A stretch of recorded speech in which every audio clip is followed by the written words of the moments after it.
से बीजेपी ने अपने उम्मीदवार का निर्णय करवाया जी। मुख्यमंत्री को कितनी चुनौती मिलेगी? देखिए, कोई चुनौती नहीं है, क्योंकि जिस तरह से माननीय हेमंत सोरेन जी ने काम किया और इतने विरोधों के बावजूद जिस तरह से वो खड़े रहे और अंतिम व्यक्ति तक विकास का लाभ पहुंचाने का काम किया, उससे जनता का पूरा विश्वास उन पर है और पहले की तुलना में और ज्यादा वोटों से हम लोग सब जीतेंगे और इस बार हमारी फिर से सरकार बनेगी। क्योंकि एक तो मैया सम्मान योजना महिला के लिए उन्होंने सोचा। भाजपा के कार्यकाल में आपको पता होगा कि 2000 साल से लेकर 2024 के बीच में 17-18 साल तक सिर्फ भाजपा यहाँ पर रही है और कई मुख्यमंत्री रहे हैं। इसके बावजूद उस समय महिला तस्करी, लड़कियों की तस्करी चरम सीमा पर थी, वो भी आदिवासी और मूलवासी लड़कियों की।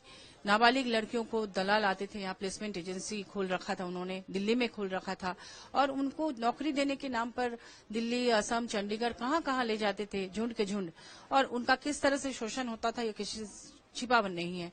और माननीय हेमंत सोरेन जी ने सबको रोका। एक पन्नालाल नाम के ट्रैफिकर थे भाजपा के कार्यकाल के, जो लगभग 15,000 आदिवासी लड़कियों की तस्करी कर चुके थे, जेल में है वो। तो इस तरह से उनको सम्मानजनक रोजगार से जोड़ना, उनको कुटीर उद्योग स्थापित करने के लिए हर तरह की मदद करना।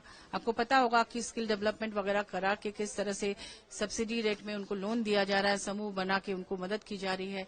उनके बनाए चीजों की मार्केटिंग के लिए पलाश ब्रांड लॉन्च किया गया है ताकि उसकी दिक्कत ना हो। तो वो यहाँ महिलाओं को सशक्त करने के लिए, उन्हें सम्मानजनक रोजगार से जोड़ने के लिए तरह तरह की योजनाएं उन्होंने लॉन्च की है और वो चाहते हैं कि झारखंड इस देश का नंबर 1 राज्य बने। तो इतना कार्य वो कर रहे हैं, हर वर्ग के लिए सोचा है उन्होंने। वृद्धा पेंशन, विधवा पेंशन, सावित्रीबाई फुले किशोरी समृद्धि योजना, ताकि लड़कियां पैसे के अभाव में पढ़ाई न छोड़े, उसके लिए 40,000 रुपए उनको दिया जा रहा है। हर तरह से सपोर्ट किया जा रहा है। यहाँ की बच्चियों को, यहाँ के युवाओं को विश्व के सबसे प्रतिष्ठित संस्थानों में भेजा जा रहा है। आपको पता होगा लंदन स्कूल ऑफ इकोनॉमिक्स तक में हमारी बच्चियां पढ़ने जा रही हैं, बच्चे पढ़ने जा रहे हैं।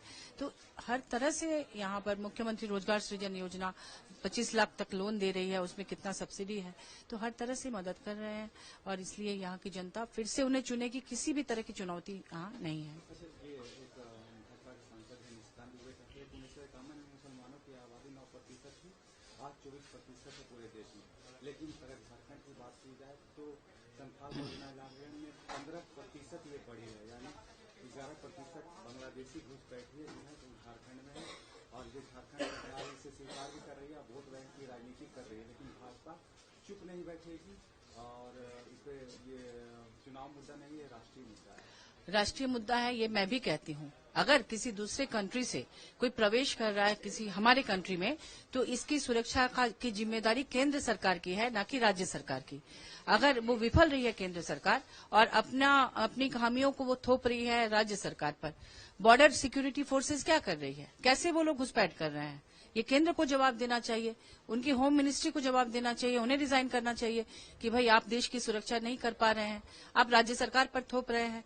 और जो भी घुसपैठी है वो असम के रास्ते से प्रवेश कर रहे हैं और असम के मुख्यमंत्री झारखंड में आके यहाँ के आदिवासियों को गुमराह कर रहे हैं। असम में किस तरह से आदिवासी लड़की को निर्वस्त्र करके अपमानित किया गया था, यह किसी से छिपा हुआ नहीं है। वहां पर चाय के बागानों को वहां डेवलप करने में यहाँ के हमारे आदिवासी बहनों और भाइयों का योगदान है। 5-5 पीढ़ियां वहां पर रह रही है, असम की इकोनॉमी में उनका योगदान है और वो लोग वहां पर स्पेशल ट्राइब का दर्जा मांगने के लिए कितने दिनों से संघर्ष कर रहे हैं। उन्हें तो कोई दर्जा नहीं मिल रहा है, वहां खूनी संघर्ष हो रहा है। उस पर असम के मुख्यमंत्री हिमंता बिस्वा शर्मा की नजर नहीं है और वो झारखंड के आदिवासियों के साथ न्याय करेंगे। पहले तो अपने स्टेट में रहने वाले हमारे झारखंडी आदिवासी भाइयों बहनों को वहां का स्पेशल दर्जा दे, उनको नहीं देंगे और वहां की इकोनॉमी में उनकी बहुत बड़ी भूमिका है। आप वहां एक आदिवासी लड़की को निर्वस्त्र करके अपमानित करते हैं वहां पर असम के लोग, और यहाँ पर आदिवासी को आप क्या न्याय दिलाएंगे? आप इसको भी असम बनाना चाहते हैं? बीजेपी ने अपने उम्मीदवार का निर्णय करवाया जी। मुख्यमंत्री को कितनी चुनौती मिलेगी? देखिए, कोई चुनौती नहीं है, क्योंकि जिस तरह से माननीय हेमंत सोरेन जी ने काम किया और इतने विरोधों के बावजूद जिस तरह से वो खड़े रहे और अंतिम व्यक्ति तक विकास का लाभ पहुंचाने का काम किया, उससे जनता का पूरा विश्वास उन पर है और पहले की तुलना में और ज्यादा वोट सीटों से हम लोग सब जीतेंगे और इस बार हमारी फिर से सरकार बनेगी, क्योंकि एक तो मैया सम्मान योजना महिला के लिए उन्होंने सोचा। भाजपा के कार्यकाल में आपको पता होगा कि 2000 साल से लेकर 2024 के बीच में 17-18 साल तक सिर्फ भाजपा यहाँ पर रही है और कई मुख्यमंत्री रहे हैं। इसके बावजूद उस समय महिला तस्करी, लड़कियों की तस्करी चरम सीमा पर थी, वो भी आदिवासी और मूलवासी लड़कियों की। नाबालिग लड़कियों को दलाल आते थे, यहाँ प्लेसमेंट एजेंसी खोल रखा था उन्होंने, दिल्ली में खोल रखा था और उनको नौकरी देने के नाम पर दिल्ली, असम, चंडीगढ़ कहाँ ले जाते थे झुंड के झुंड, और उनका किस तरह से शोषण होता था ये किसी छिपा नहीं है। और माननीय हेमंत सोरेन जी ने सबको रोका। एक पन्नालाल नाम के ट्रैफिकर थे भाजपा के कार्यकाल के, जो लगभग 15,000 आदिवासी लड़कियों की तस्करी कर चुके थे, जेल में है वो। तो इस तरह से उनको सम्मानजनक रोजगार से जोड़ना, उनको कुटीर उद्योग स्थापित करने के लिए हर तरह की मदद करना। आपको पता होगा कि स्किल डेवलपमेंट वगैरह करा के किस तरह से सब्सिडी रेट में उनको लोन दिया जा रहा है, समूह बना के उनको मदद की जा रही है। उनके बनाए चीजों की मार्केटिंग के लिए पलाश ब्रांड लॉन्च किया गया है ताकि उसकी दिक्कत ना हो। तो वो यहाँ महिलाओं को सशक्त करने के लिए, उन्हें सम्मानजनक रोजगार से जोड़ने के लिए तरह तरह की योजनाएं उन्होंने लॉन्च की है और वो चाहते हैं कि झारखंड इस देश का नंबर 1 राज्य बने। तो इतना कार्य वो कर रहे हैं, हर वर्ग के लिए सोचा है उन्होंने। वृद्धा पेंशन, विधवा पेंशन, सावित्रीबाई फुले किशोरी समृद्धि योजना, ताकि लड़कियां पैसे के अभाव में पढ़ाई न छोड़े, उसके लिए 40,000 रुपए उनको दिया जा रहा है। हर तरह से सपोर्ट किया जा रहा है। यहाँ की बच्चियों को, यहाँ के युवाओं को विश्व के सबसे प्रतिष्ठित संस्थानों में भेजा जा रहा है। आपको पता होगा लंदन स्कूल ऑफ इकोनॉमिक्स तक में हमारी बच्चियां पढ़ने जा रही हैं, बच्चे पढ़ने जा रहे हैं। तो हर तरह से यहाँ पर मुख्यमंत्री रोजगार सृजन योजना 25 लाख तक लोन दे रही है, उसमें कितना सब्सिडी है, तो हर तरह से मदद कर रहे हैं और इसलिए यहाँ की जनता फिर से उन्हें चुनेगी। किसी भी तरह की चुनौती यहाँ नहीं है। मुसलमानों की आबादी 9% थी, आज 24% है पूरे देश में। लेकिन अगर झारखंड की बात की जाए तो संथाल इलाके में 15% ये पड़ी है, यानी 11% बांग्लादेशी घुसपैठिए जो है झारखंड में है और ये झारखंड सरकार इसे स्वीकार भी कर रही है, वोट बैंक की राजनीति कर रही है। लेकिन भाजपा चुप नहीं बैठेगी और इस पे ये चुनाव मुद्दा नहीं है, राष्ट्रीय मुद्दा है। राष्ट्रीय मुद्दा है, ये मैं भी कहती हूँ। अगर किसी दूसरे कंट्री से कोई प्रवेश कर रहा है किसी हमारे कंट्री में, तो इसकी सुरक्षा की जिम्मेदारी केंद्र सरकार की है, न कि राज्य सरकार की।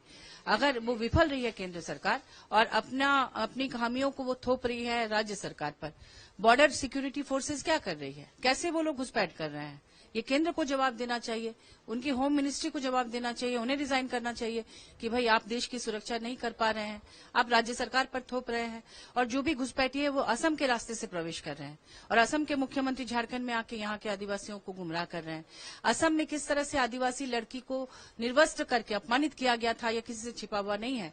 वहां पर चाय के बागानों को वहां डेवलप करने में यहाँ के हमारे आदिवासी बहनों और भाइयों का योगदान है। 5-5 पीढ़ियां वहां पर रह रही है।